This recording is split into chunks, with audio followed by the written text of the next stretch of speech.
Okay then, Simon, let's look at these two bunker techniques now. If you look at the left-hand side, where now we were kind of going towards flank number one. Now, in this case, your feet weren't that far open, but you definitely had a tendency to aim your feet a long way left and the club face a little bit more to the right.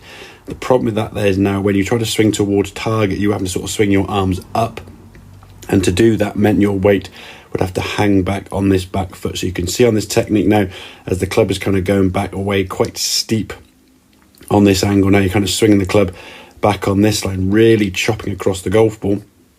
And as you then try to sort of swing back in somewhere towards tie, sort of drop the club back in how to come down on a much lower, shallower angle, you can see your low point objective now as you come in the sand. And that is your golf club now entering the sand a good, I would say, almost foot behind the ball with your weight hanging back. As you start driving through the sand now, the club at this point is about to exit the sand. And then the club now is striking the back of the ball, as we can see, just thinning it into the face there. And as you finish, that left leg sort of straightening back here, an indication that a lot of weight has finished back on that right foot. So just from a setup perspective, yes, we can open the club face, don't mind that at all. But by lowering the hands, that's going to keep the club face pointing at target. But just a little bit left to target would be fine with our body.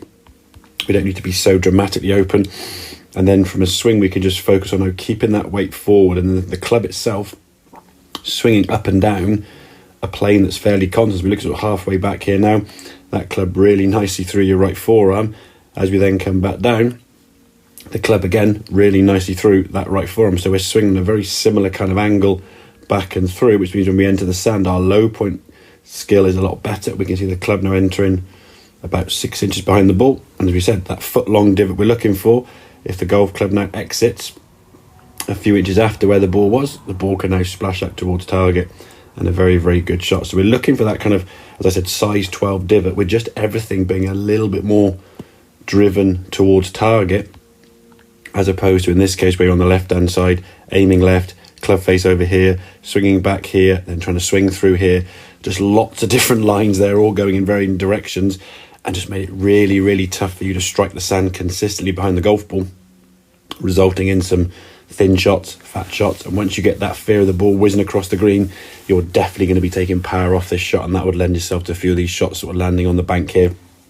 Even if you did strike the sand nicely, all your energy now is not going to be there sufficiently enough, and that ball's not coming out. So a little bit more straight on, a little bit open with the club face, just a bit more minor adjustments rather than sort of way left, way open. But the main thing now, open up that front foot, keep that weight on that left side, and just keep moving around that left hip so the weight is staying forward. You can drive the sand now towards target really nicely.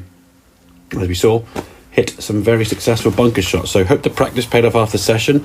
Any questions, give me a shout, but I'll catch up again soon. Cheers, Simon.